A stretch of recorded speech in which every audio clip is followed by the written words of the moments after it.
Okay, now to the phones as promised. This is Sean in Philadelphia. Great to have you on the program, sir. Hello. Hey, Rush. Glad you're back from vacation. I think it's actually perfect timing. I'm afraid that this Bannon book stuff is a distraction. And I think that the GOP and maybe even Trump want it to be a distraction because I'm afraid that they're going to cave on immigration. Because to me, that's the most important point right now. And I'm afraid they're going to try to cave on immigration like they did try with Obamacare. Yeah, let me ask Trump you. just wants to sign something. Okay, hang on just a second. I'm very sympathetic to your point of view here. In fact, before I left, sometime in a week or so before, we had a caller who wanted, he wanted my prediction where the Republican and Democrat Party are going to be in 30 years. And I said, there's no way. I mean, that's like asking me what the global temperature is going to be next week. I can't tell you. But I said the biggest threat this nation faces is ongoing illegal immigration, because that is going to be what undermines and destroys our culture, our identity, that binds us all together if there is no assimilation. And that's why Trump was elected. Trump was elected primarily for his insistence that this was going to stop, that he was going to build a wall to stop it, and that only people that love this country are going to get in, and the people that got in were going to become American. I had dinner last week with an NFL owner. Get this now. I'm not going to name it. It doesn't matter who. And this guy is thanking me for everything I'm doing. Now, don't go away, Sean. This is all part of your call. Okay. Oh, yeah. And this NFL owner says, I sit down, thank you for what you're doing for America. And I said, well, I was kind of floored by it. I hadn't expected that. And so anyway, we began talking about the NFL and things. And the point is, when we got on to immigration, and I made this point to him, this is what we face. The biggest threat that we face as a country is illegal immigration. We've got to get a handle on it because the people coming in are not assimilating. They don't want to assimilate, and so we're losing our culture. We're losing that which makes us America. And then I said to him, do you know that from 1921 to 1965, we shut down legal immigration? And he had no idea. And virtually everybody I say that doesn't know it. Everybody I tell that we had 40 years, almost 45 years of no legal immigration, they don't believe it. And it's understandable. The media never reports it. The media treats immigration as a God-given right to every immigrant, that anybody who wants to come in here should damn well be let in here, and end of story. He said, why? I said, so that all the immigrants who had come from the late 1800s up to 1920 could be assimilated. They had to be taught English.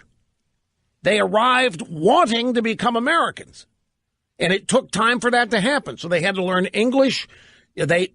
Many of them lived in neighborhoods where they were all together, but they became Americans. It's why they came. And it was a large number of people. And in order to maintain control of our culture and country, we shut down immigration for 40 years. And I said it was Ted Kennedy in 1965 who revived it. It's amazing to me how many people don't know this, that are stunned when they hear it. And the only reason the NFL owner, because these people are billionaires, you'd think they know everything. And it's amazing how many. Now, Sean, hang on, because you said I've got a question for you. I mean, this has come out of the blue. Here we are talking about everything but illegal immigration, and he thinks that's why. And I want to know what he knows that we haven't heard yet. So don't go away, Sean. Coming back after this. Right on, doing what I was born to do, and having more fun than a human being should be allowed to have while doing it. And we're back to the very patient Sean in Philadelphia. So out of the blue, I mean, we've got every other story occupying space today, not illegal immigration. What makes you think Trump's on the verge of caving to? I mean, you think we're going to get amnesty? Is that what you mean? I think we're going to get amnesty, and I think we're not going to get what we need to fix immigration. This is probably the only shot we're going to have, Rush. Okay, now what has happened here to make you think this? What he did with Obamacare.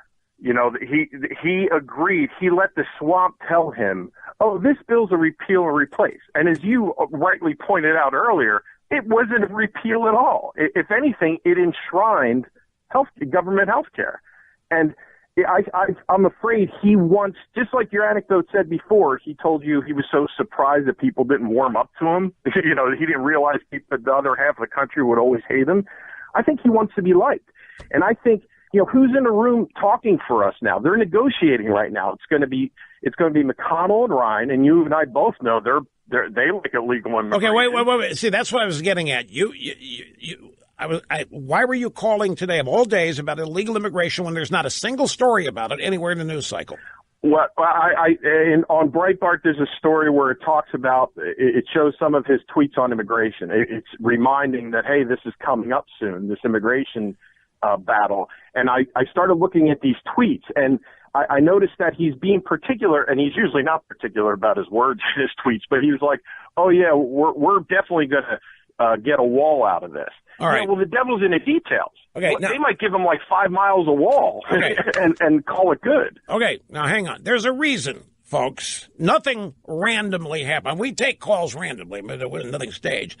But there's a reason that I have been discussing all this with Sean the way I have. I mean, here we're talking about everything but illegal immigration today. We get a call from a guy who thinks all of this that's happening today is a giant distraction so that they can do comprehensive immigration reform while nobody's looking.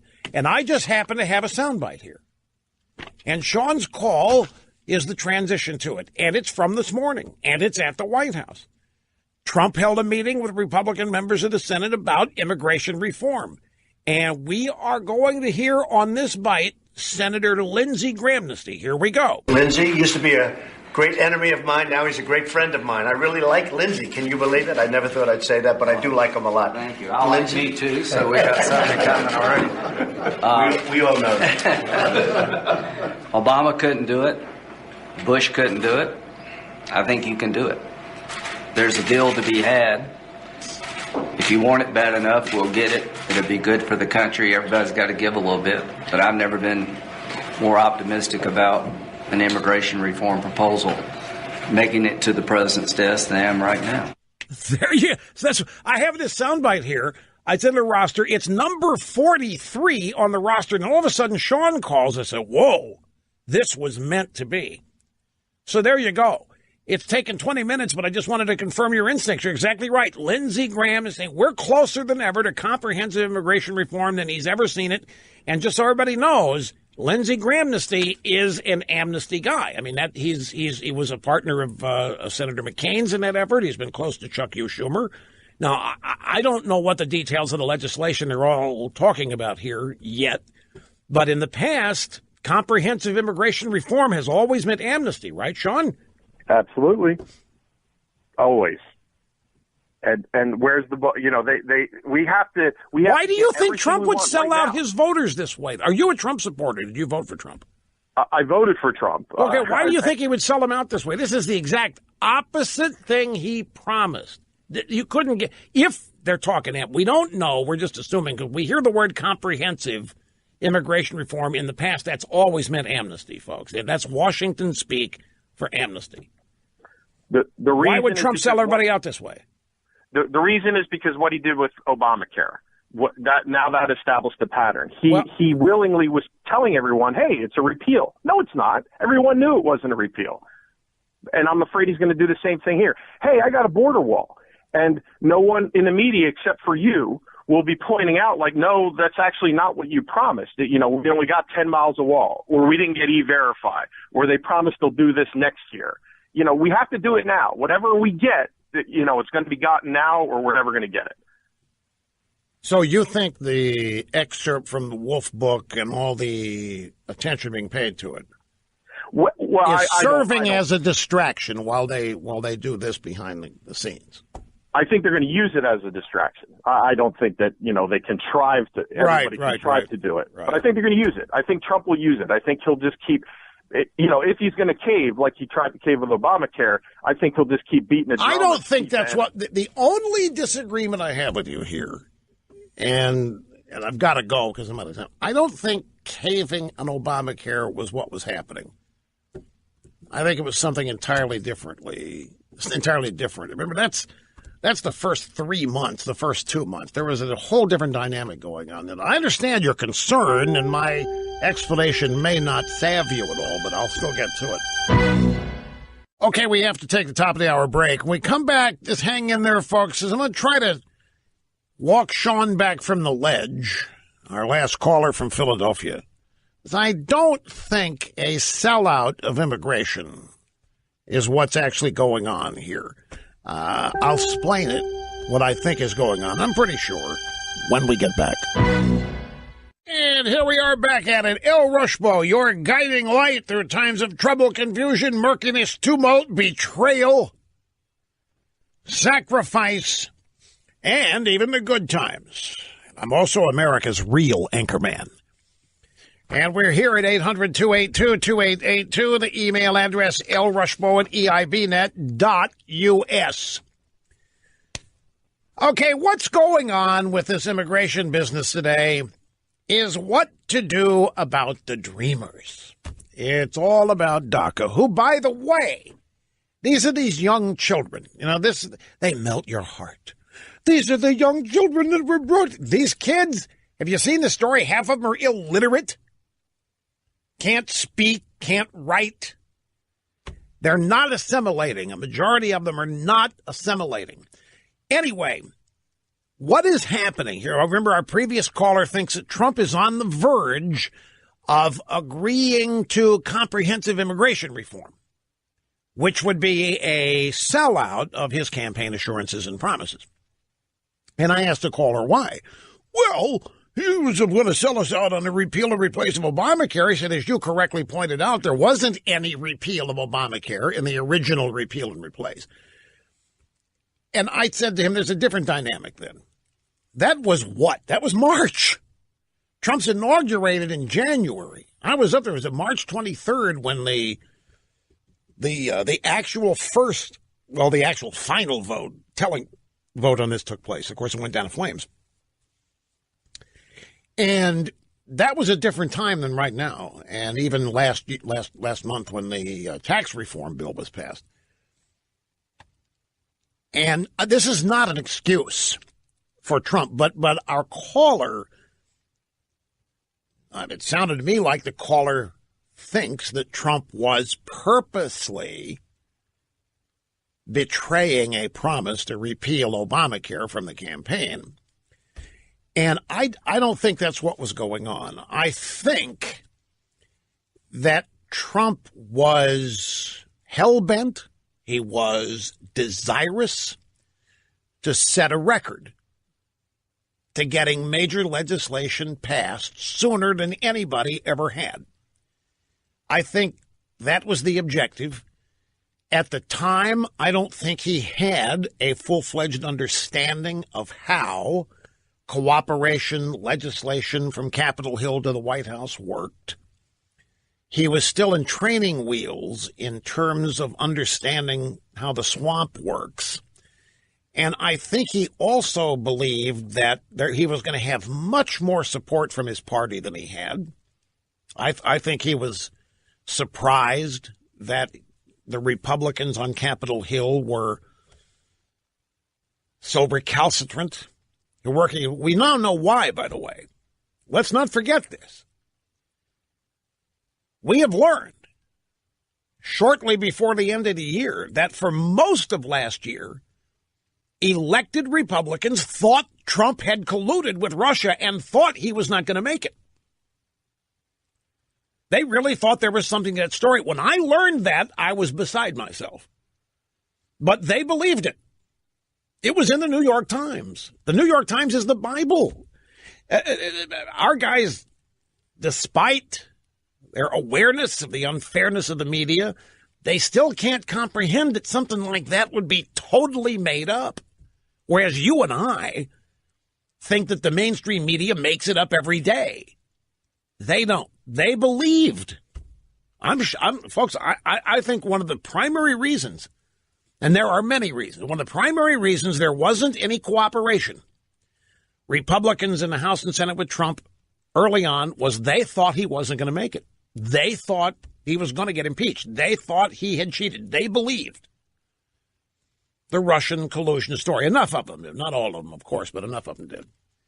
And I think that one of the reasons toward the end of the year that they joined forces and worked with Trump on tax reform is they finally came to realize that this story's a hoax. I think their confidence level went up. Look, there are many elements of this, too. That's not the sole reason why they decided to start cooperating. The legislation itself is distinctly conservative and Republican. I mean, it's tax reform. It's difficult for Republicans not to support that, but there were some of them who didn't want to, simply because Trump was behind it. So you go back to March, and I don't think Trump was trying to sell anybody out. I think Trump was under the impression that what he was getting was good. The bill was called Repeal and Replace. He was up there. I personally watched him convert 15 or 16 no votes to 15 yes votes in a room off the Oval Office. It just happened to coincide with our arrival. It was at 5 o'clock in the afternoon on the 23rd of March. And at dinner that night, as I mentioned, it was this whole thing going on, people coming in and out of the room, reporting to him what was going on Capitol Hill. At that point, I think it was about getting it done. Now, I realize this is not a sterling defense, because I'm essentially saying here that the president wasn't fully aware of what's in it. I don't think he knew and was selling anybody out. Likewise, I don't think what's going on now with these negotiations on the budget and DACA is towards selling out Trump's voters on comprehensive immigration reform. If you read the Politico today, you find out what's really going on here, because they're tying a lot of things here. They're trying to do a budget and handle what to do about the Dreamers, the DACA group, the young kids. And the negotiators on the Republican side are expressing frustration because they can't get specifics from Trump on what he wants in terms of the major immigration bill. And I don't think it's much of a mystery to figure out what's going on here. I think we're in the midst. Remember, Trump's on a high now. Trump is on a roll. Forget the Wolf book. We're on the heels of this major comprehensive tax reform bill having passed. This is a huge. Trump is on a huge upper. Trump is riding the wave right now. Forget this Wolf book and the excerpts and that stuff. He's riding the wave. Last week was a great week for Trump at Mar-a-Lago. He's basking in the glory. I mean, this is a major, major achievement, a significant thing. He's riding the wave on this. He's occupying a position of strength in his mind. He's exhibiting a tremendous amount of confidence here. He's using the circumstances with the Dreamers and DACA to get exactly what he wants on immigration. I don't think he's going to sell out. If he sells out on, if we get amnesty with Donald Trump in the White House,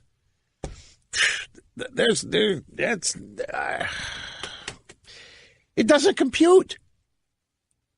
There hasn't been any evidence in the past 12 months that Trump is doing anything but sticking to his agenda. You know what I'm going to do? Go sit some of these things. So we'll just see. But look, people have been burned so many times by Republicans that even this guy, Sean from Philadelphia, who voted for Trump, well, he didn't sound like he was an all-in Trumpster, but still holding out this possibility that we can be sold out on this. And I think that's probably not what's going on. I think Trump's riding a wave here and is pretty confident he can get what he wants. You know, Lindsey Graham is out there saying, I have never felt closer to comprehensive immigration reform than we are today. That's probably trying to push Trump in this direction.